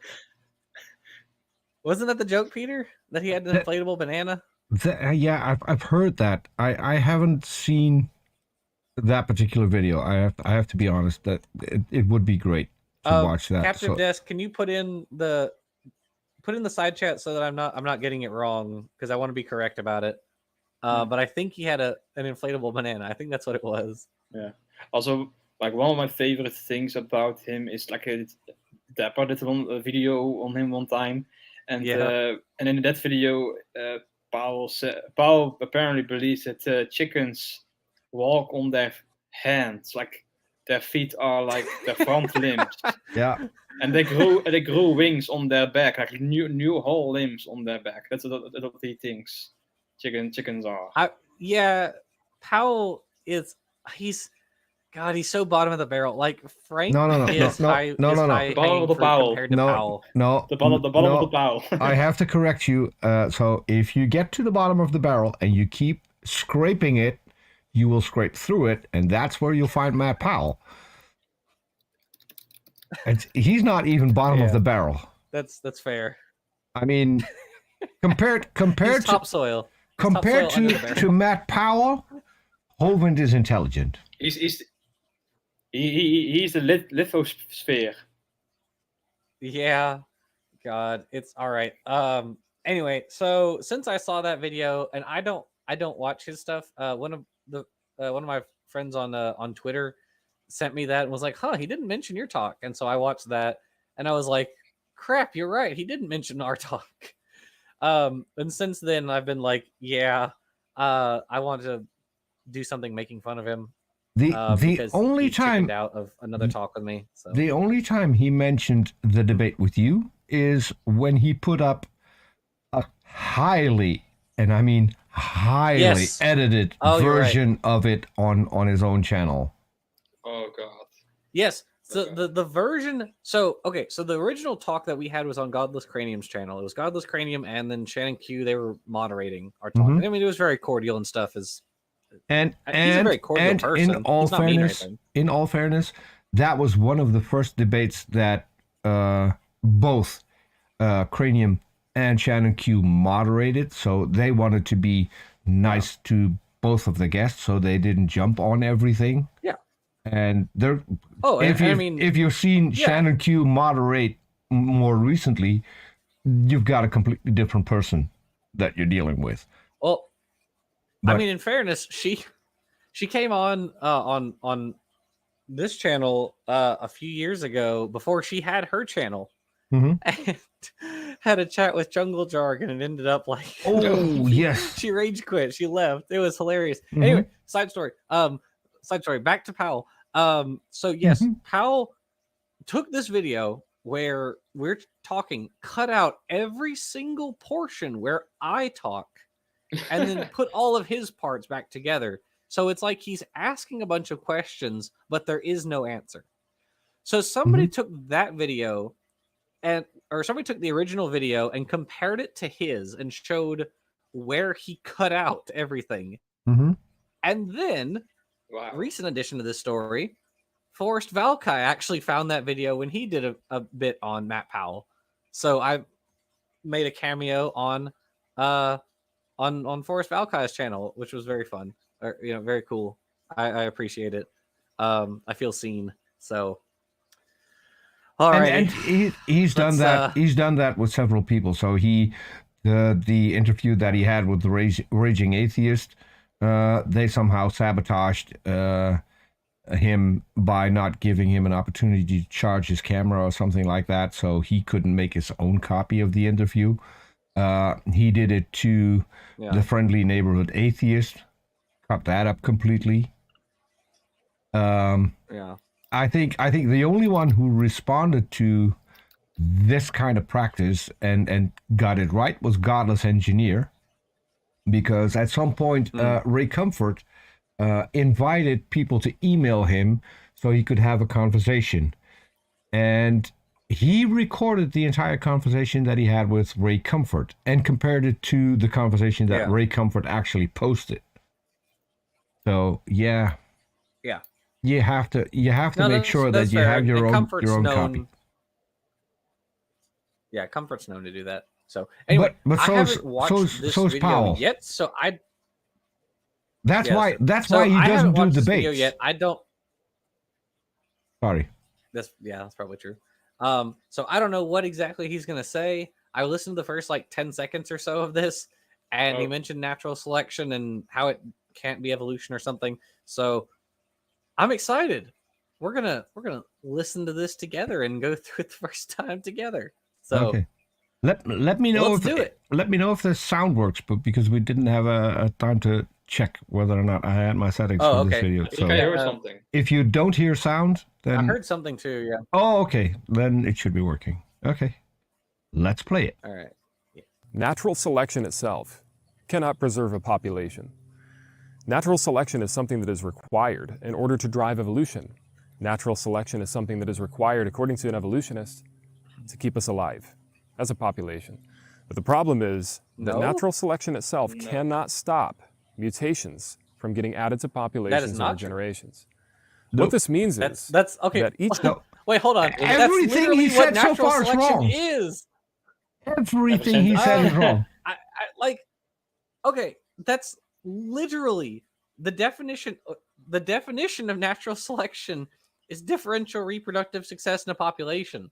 So if you have an individual who has a deleterious mutation, it's not going to get passed on. That's kind of the whole point of natural selection, because they won't be able to operate effectively in their environment. Maybe they can't collect food well enough. Maybe they can't find a mate or do the dance or call or whatever it is, because their physiology is impaired by this harmful mutation. That's literally the whole point of natural selection. That's what it does. It weeds out bad mutations, and it preserves and causes the flourishing of beneficial mutations.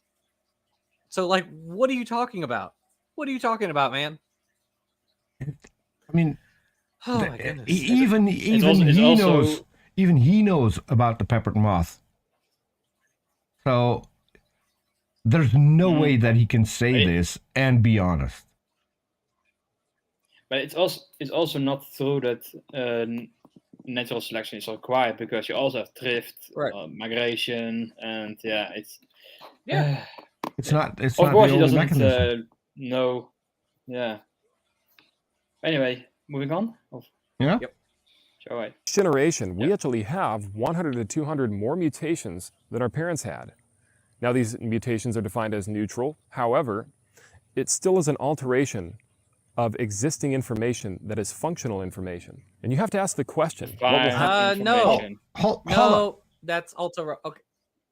What he said in different words is that compared to our parents, we have new information. Whereas he also argues that you can get new information through mutations. So he also is he's mixing up mutation and substitution rates also, because yes, by the time you're a zygote, you have like over 100 novel mutations. So that's part of your mutation rate, but that is not your substitution rate. So that is not population. Yeah. So that is not necessarily what you are going to pass on to your offspring. You are not necessarily going to pass all 100 or so or 200 of those mutations on your offspring. That's not how that works, right? So that's wrong. First of all, even basic reproduction. Filter those things out. Like, for example, the cells for reproduction, especially when it comes to like the egg cell, they are sequestered early on in development, and they don't inherit a lot of mutations. Yeah. Right, and plus you have recombination, which also eliminates a lot of errors, in both ova and in sperm cells. So this is. That's just not how that works. But yeah, you're right, Peter. He did say this is adding, or at the very least changing the information, which I guess he means yes, but genes, protein coding genes. But in a lineage, then you have new information. It's literally what he said. It's information that didn't exist before. If the information didn't exist in the parents, but it does exist in the children, then you have new information. Yeah, that's true. Of course, they don't define information that way because they don't define information at all. Right. No, but they also can't, because that's why he can make comments like this and then defend this particular comment in saying that that's not how he defines information. Because then it's going to be the amount that counts, or no matter what, he'll find a way out. He could say, the protein coding or regulatory genes, but he's not going to say that, because then if he did, there would be a testable, heuristic we could use for understanding and judging information. Yeah. But he's just not going to do that. It's not going to happen. Oh yeah. I need to tell you about it at one time. Like you remember Ahmed, right? You also had the conversation with him, I think. Oh, on the Cambrian, yeah. Yeah, yeah. Like I think in one of the after shows, like me and Dapper and him were that was after the debate. Together. Yeah, and Dapper and I were asking him to define information again and again and again, and he got really frustrated because he turned the question back on us, and we were like you are using that term, so you need to define it, and he just couldn't. Yeah, absolutely. It's never defined. And we talked about that with regard to Frank also, because it's like pulling teeth. I even had that discussion today. Like, what does it mean? What does it mean? Jackson, I have to correct you because we need to stay honest here. We need to stay honest. You did not have a conversation with Ahmed about the Cambrian explosion. I watched that debate about the Cambrian explosion. Right. Okay, you're right. It wasn't mentioned. Right. I didn't. No, it was mentioned in your opening statement, and that was it. No, that's because Ahmed so the debate was the Cambrian explosion. It was on Dapper's channel, and so I do this whole opening statement on what we know about the Cambrian, the mechanism, the fossils, and all this sort of stuff. He doesn't touch it. He doesn't discuss it at all. Nope. At no point does he bring up like any of the fossils of the Cambrian. I am trying to get him to talk about it, but he doesn't. The whole thing becomes it's even worse because every single time you wanted to steer the conversation back to the Cambrian explosion, he would steer it away again. Every single time. That was one of the most frustrating debates that I've ever watched, and I was literally this is on the Cambrian explosion. I don't know enough about that, so I'm going to watch this. Nothing. Absolutely nothing. Yeah. There was also, I think, in the same debate, there was also one point where I asked in the live chat, or at least Ahmed was asking how does bees know to build hexagon honeycombs, Yeah. And I was in the live chat answering the question, and then because bees construct the compartments as cylindrical, but they become hexagons because it's the surface tension. Like if you add soap bubbles together, they will also form hexagons because it's the physics of the surface tension, and the similar mechanism involved in the honeycomb. And Ahmed was like, "Well, but how do you explain this then?" And he moved the goalpost immediately. That's what they do. I mean, you can ask anyone. It's PZ Myers is on video with a Muslim apologist talking about embryology, and at some point the Muslim asks him, "So what do you know about it?" And PZ says, "Well, I am an embryologist." Okay, so let's talk about geology. The moment they figure out that you actually know about the certain topic, they will change the topic. Well, in fairness, in my discussion with Matt, he made so much of it about like space, right? We talked about space a lot, and I am not an astronomy person. I perfectly fine admitting that I don't know anything about astronomy or astrophysics or any of that stuff. I don't know any of that stuff. I'm a biology guy. Did you know there's air in space? Sorry. No. The sun needs to burn, right? So there has to be air in space. As soon as we start our conversation on Godless Creationist channel, he turns it over to stuff about space. It's like, dude, we're here to talk about evolution. Why are we talking about outer space? I don't know anything about this topic. So, one of my favorite moments in your debate with Ahmed was when he talked about respiration and how we don't know anything about how oxygen gets transported through cells, and you were like, "What are you? What?" Your whole face started to. I've had so many moments like that in creationist debates. Yeah, it's just like. The face that I made when Matt says the air in space was back when I used to not wear my glasses on camera, and I was just like in my head, did he just say the air in space? What? What did I just hear? Anyway, all right. Anyway, back to the video. We're moving on. Happen if we continue having mutations that mix up and scramble information over these generations. All mutations must have some effect. Even if that effect is vanishingly small. If you start randomly changing DNA sequences and randomly changing functional information, it is going to... If you say the effect is vanishingly small, it's not having an effect. That's what that means. There's a difference between... So technically, I guess you could theoretically say every mutation has some effect, but there's a difference between having an effect on the organism and having a functional effect. So there's having an actual effect versus a functional effect. And in a population, you can have, if the effect on your overall, health is vanishingly small, well, on a population scale, it's really not going to matter then. Yeah. You're going to also have... Oh, go finish, go ahead. shall we? No, go ahead.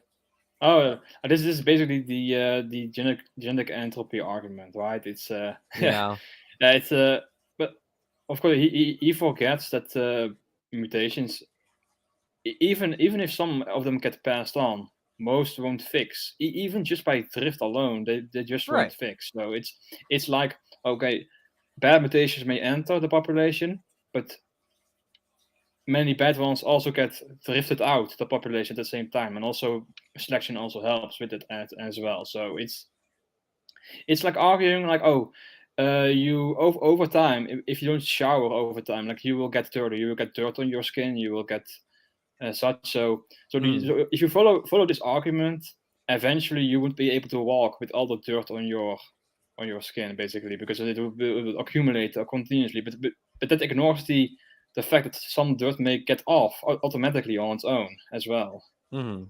Right. It's to borrow an analogy, basically. I'm going to annoy you now, Neslick, because do you know what happened 2 weeks ago? No. The dirtiest man on the planet passed away. You know what he did right before he passed away? I know. I also know him. Yeah, I also saw him on the internet. Yeah. Yeah, he had a bath and then passed away. Oh no! Debunk that, Neslick. Sorry. Yeah, accumulate too many dirt. Yes. It's honestly been a hot minute since I heard any genetic entropy stuff. It's been a while. The only genetic arguments I hear anymore is the stupid waiting time problem. You don't hear genetic entropy stuff all that much anymore. Kind of sad. Although we also destroyed it. We did a whole video on it and why it's dumb. So, anyway. Okay. Alrighty. We are a minute in an 8-minute video. I'm just saying.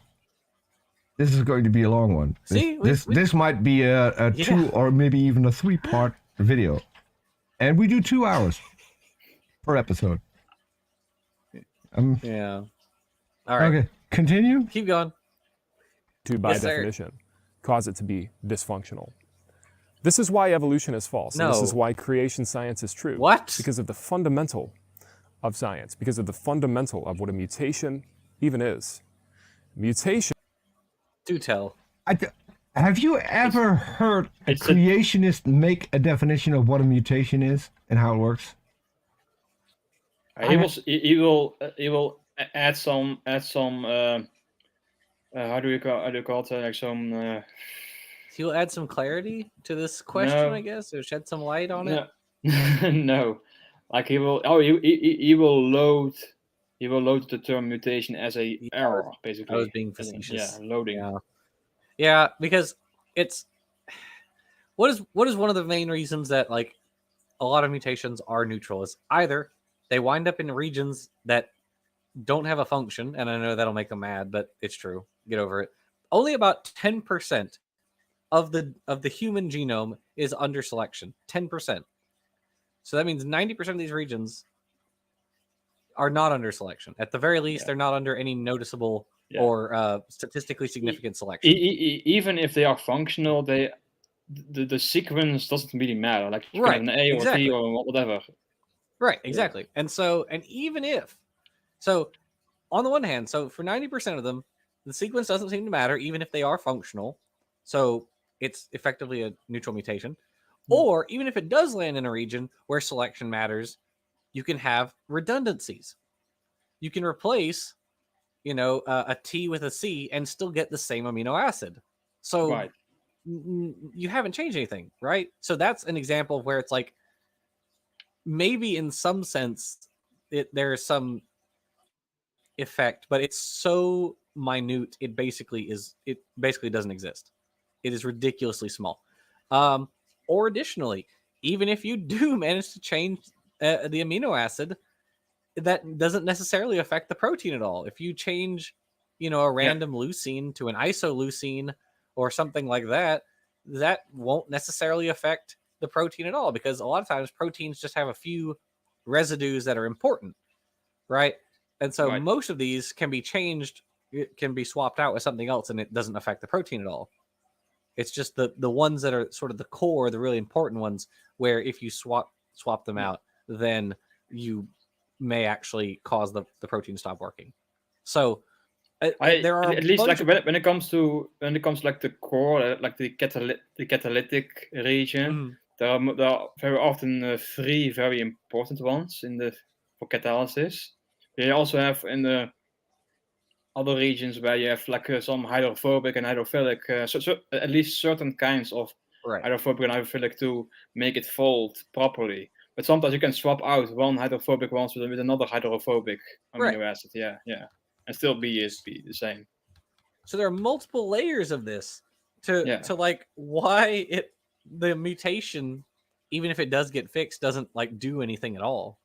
So either it could land in a region where that's not under selection, or it causes a redundant amino acid, or it causes an amino acid which is virtually the same, like chemically, or it just doesn't matter where it lands. So it's like there's lots of reasons it may be neutral. So point 1, mutation is not the same as substitution, because and you ignore drift in the population because the mutation can get drifted out even without selection. But selection, of course, helps along the way to remove mutations from the population, even if they are passed down. Sometimes they can be gone after a few generations. That happens. They are not. They don't stick around. In fact, the vast majority don't stick around. That's the whole thing of population genetics. So yeah. Right. Yeah. So moving on. He's just wrong across the board. Yeah. So what do we? All right. Building up in populations over generations will cause the extinction of all populations over time that accrue those mutations. This is why creation is true. It shows us that point to one example. Meanwhile, E. coli is still going strong after I don't know how many generations since 6,000 years ago. Right. It's like give an example in which we are aware this has happened. You won't. You can't. You're not aware of any examples. Yeah, and N1H1 flu. Wrong. Wrong. Not genetic entropy. But because with that one, for anyone who's not aware, Sanford equated pathogenicity with fitness. Fitness, that's what it was. Yeah, he equated pathogenicity with fitness because it affected young people early on. So it was like super pathogenic, and it became less over time. And he was like, "Oh, that means it just became less fit." No, it's the descendants of H1N1 are still around today. Yeah, they still infect people. So no, that's not what that means. And they have a different stereotype now. Like they aren't N1H1 anymore, but they have recombined, and the descendant ones are still around today. Yep, exactly. Okay, I'm a little bit silent because I am currently under attack. A vicious dog is attacking me, so that's okay, continue. Sure. Yes, if you go back far enough in time, you would trace back to a single couple with the least amount of mutations, maybe even a perfect genetic code, and that it became imperfect when sin entered in. And what does that mean? What does it mean to have a perfect genetic code? What does that mean? Can you provide us with the definition? You won't. We already know you won't. But what is it? Yeah. Like look at the human genome. Like what is the what was the original state of this genome? Like what are we lacking? Like at this place, so was the original an A or a T or was the C? What was the original perfection? What was it? There was no. You just make stuff up. How do you decide which nucleotide is the correct one to go in this location? Yeah. How do you decide that? What is? Yeah. What metric are you using? I don't know. So anyway. Yeah, this is another argument where they keep contradicting themselves, because apparently there was a perfect genome. Mutations don't happen, and now our genome is no longer perfect. It's the fall. It's the fall, of course. Yeah, makes no sense whatsoever. Yeah. Mutations have accrued since. Remember, we die from mutations. Yet mutations are supposedly the thing that drives a fish to a fisherman over millions of years, or even a frog to a prince. Wonder if there are like different types of mutations. I wonder if that's a thing. Also, he makes he makes the mutational argument for aging, why age happens, which is no, I don't think. If we were to edit this, if we were to edit this Matt Powell style, then in his opening where he said we have 200 mutations compared to our parents, and then put this in, we die from mutations. Okay, why are you still alive?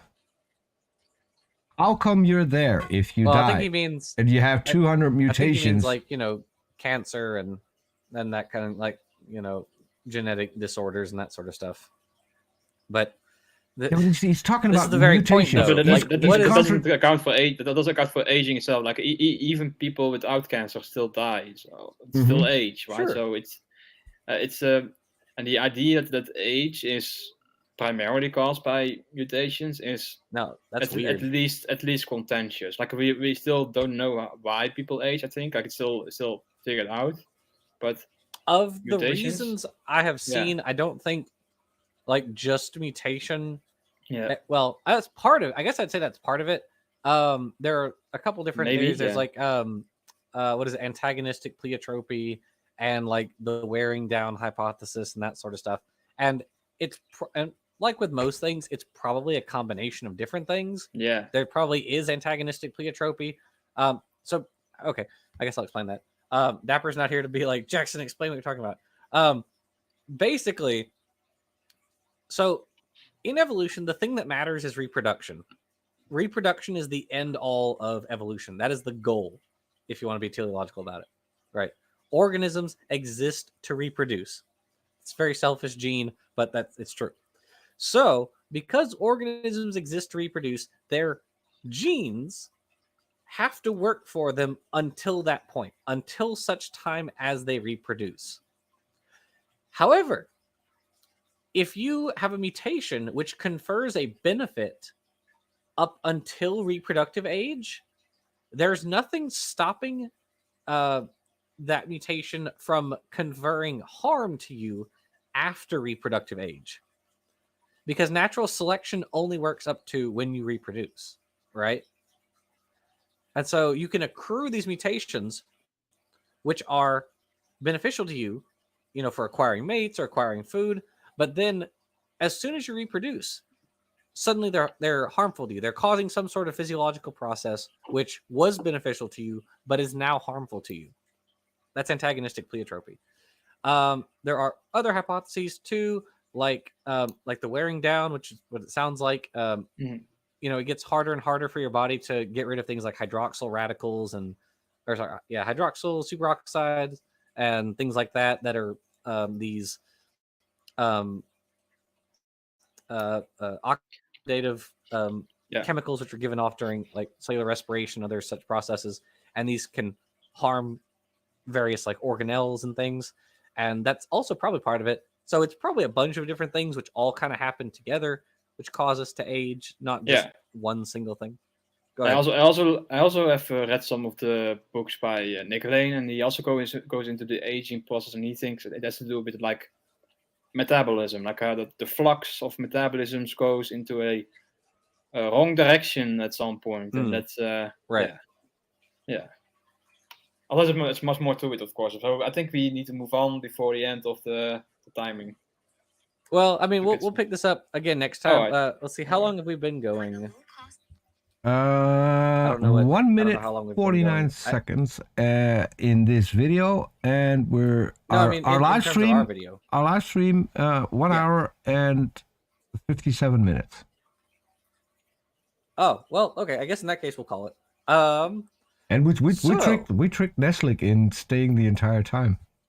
I didn't say anything. I didn't say anything. Forgot. I will work on my own stuff. I will work on my own stuff a bit more, and then I will go back. Go to bed a bit later than I expected. So yeah, it doesn't matter. We always enjoy having you on the show and having your input. So we're happy to have you on as always. And it worked because even with Matt Powell, he stuck around when he said before the show that he wasn't too fond of this and might be dropping off a little early. We still got you here, Neslik. So thanks for that. I don't know from what movie this is, but there's like this guy saying like, "Oh, right when I'm about to call out, they pull me right back in." Yeah. Oh. Yeah. What is that from? Scarface, I think, right? Or not? I think you're right. Right. Oh, yeah. Anyway, do you guys have anything going on in the near future? You guys doing anything fun on YouTube or sundry? Sorry. I still do every weekend do 2 shows with On Raw. We're reading the Bible and. Well, we're not really reading the Book of Mormon. We're basically just mocking the Book of Mormon, which is probably my favorite show at this time. We've got a great panel on the Book of Mormon on Arnold Roth's channel, and we barely get through the book. So it's worse than reviewing videos like this. Far worse. But it's an awful lot of fun. It was Godfather, that movie that I Godfather. Okay. Yeah. Anyway. Yeah, and so this week on Tuesday, Onra had a snake paleontologist on, which was a really interesting conversation. So if you've missed that, go hop over and watch that one. You don't get to figure out when talking snakes went extinct, because that was a question that I asked after the show was done. And that caused so much hilarity that it wasn't answered then either. So I'm going to be carried over. Yeah. Well, cool. Let's see. Over here, we have a video coming out in the near future, which is quite a bit different than our normal stuff. So it should be interesting to see how that lands. And then we'll be back with the Ancestor's Tale. We'll meet the marsupials. We finally left the placental mammals after how many episodes? 21. So 21 episodes of placental mammals, and then just 1 episode for marsupials. Sorry. Do we cover like the whole marsupial clade in the video when we go around it? Oh, that's a good thing, because I think I did a talk on Vandalia's channel about marsupials, and I can just borrow the research from that to the video. So yeah, it's really. By the way, Jackson, did you catch the PBS video on the big marsupial cat that came out yesterday or today? Oh yeah, like a Leo. Oh, not yet. I haven't seen it yet. No. Another cool video. I enjoyed that. Okay, well I'll have to give that one a watch before I finish the script. I'm really not that far into it. I know I've had it for a while, but I've been busy with a lot of stuff. Semester just ended, so been kind of busy. But it's over now. Yay, semester's over. Woo! And then I'm actually done taking classes as a master's student. So now I just have to finish my thesis. So this is the fun part. Yeah, the fun part. Let's see. So that's really about it. Thank you guys for coming and for chatting with me and watching dumb videos, as we are wont to do. And thank you everybody in the live chat for being here while we do it. Yep. So, all right. So I guess we'll sign off for tonight. See you all next week. Bye, everybody. Bye-bye.